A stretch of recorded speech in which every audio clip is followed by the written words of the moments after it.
100세 시대라는 말, 이제는 너무 익숙하실 겁니다. 우리나라가 고령화 시대에 들어서면서 교회에서도 고령 인구가 점점 늘어가고 있는데요. 이에 대해 교회도 대책 마련이 요구되는 상황입니다. 미래목회연구원과 아드폰테스가 조사를 의뢰해 지앤컴 리서치가 만 65세 이상 성도 2,045명을 대상으로 전수조사한 결과를 함께 보시겠습니다.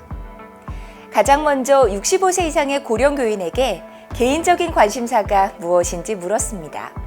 두 가지를 응답하는 질문이었는데요. 10명 중 7명인 73.2%가 본인과 가족의 건강을 꼽았습니다. 두 번째로는 종교, 신앙생활이 52%로 뒤를 이었습니다. 자녀 또는 손주의 취업과 결혼, 출산 등이 세 번째였습니다. 본인의 현재 생활에 어느 정도 만족하는지에 대해서는 6개 구체적 항목에 5점 척도로 질문했습니다.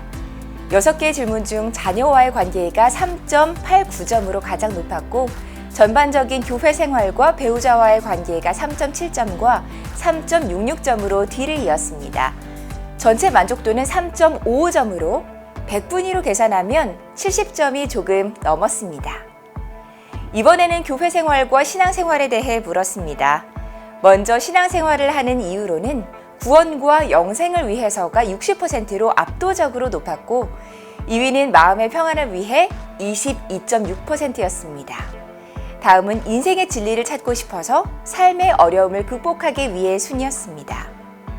신앙생활에 영향을 주는 요인으로는 출석교회 목회자가 54%로 가장 높았고, 배우자, 자녀 등 가족, 출석교회 교인이 뒤를 이었습니다.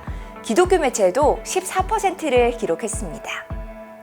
자신에게 신앙의 의미를 묻는 질문에는 삶에 대한 감사를 갖게 한다 67%, 내세에 대한 소망을 갖게 한다 38.8%, 삶의 역경을 이길 수 있는 힘을 준다 30.7% 순이었습니다.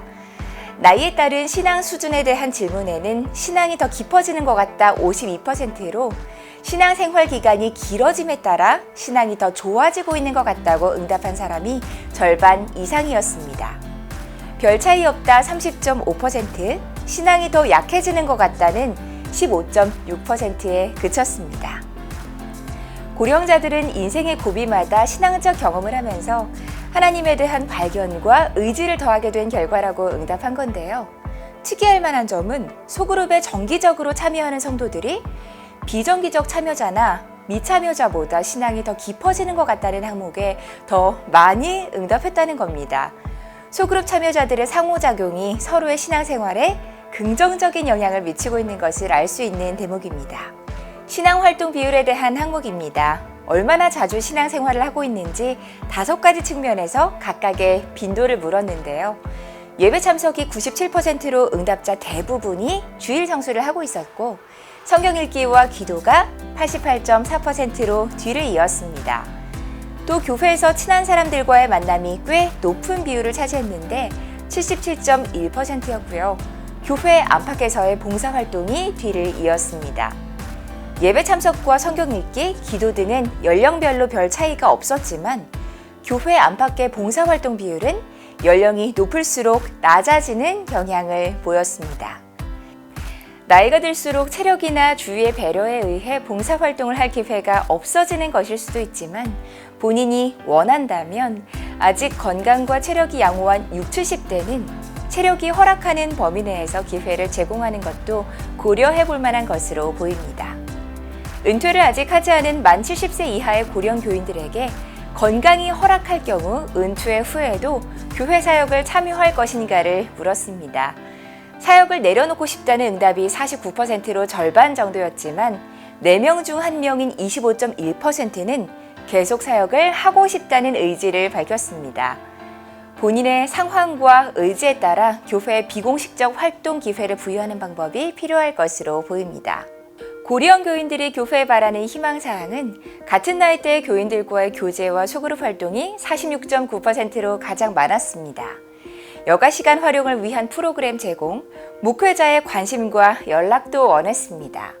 또 교회에 도움이 될 수 있는 활동, 사역 기회 부여와 사회에 도움을 줄 수 있는 활동 기회 제공에도 20% 이상이 응답해 교회와 사회를 위해 봉사할 수 있는 시스템을 만드는 방법도 교회가 고민해야 할 것으로 보입니다. 나이대별로 희망사항이 상이했는데요. 만 65세에서 79세는 여가시간 활동을 위한 프로그램 제공과 교회와 사회에 대한 기여 기회 제공을 상대적으로 더 많이 원한다고 응답한 반면 만 80세 이상은 교회 지도자의 관심을 더 원하는 것으로 나타났습니다. 연령대에 맞게 다른 접근이 필요하다는 힌트를 얻을 수 있는 부분입니다.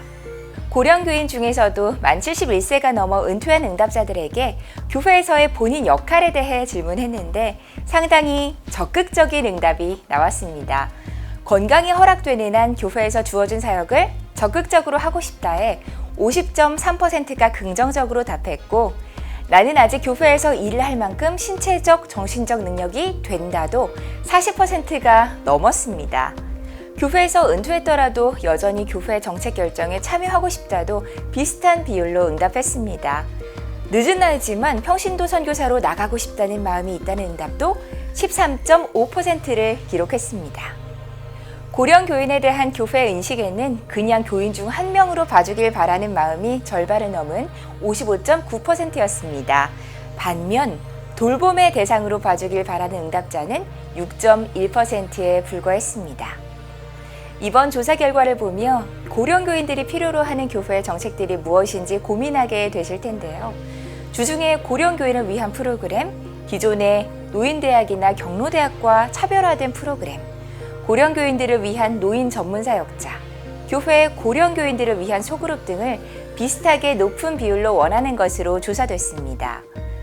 우리 교회에 점점 많아지고 있는 고령 성도들이 응답한 결과들이 어떻게 다가오시나요? 다방면에서 함께 동역할 수 있는 이들에게 교회 안팎에서 선한 영향력을 미칠 수 있도록 봉사의 기회를 제공하고 신앙을 더 깊이 하기 위한 여러 가지 프로그램들이 더 심도 있고 다양하게 논의돼야 할 것으로 보입니다. 더불어 고령의 성도들은 교회의 어른들로 오랜 시간 쌓아온 신앙의 유산과 지혜들이 어떻게 하면 다음 세대에 잘 전수될 수 있을지 함께 고민하면 좋겠습니다.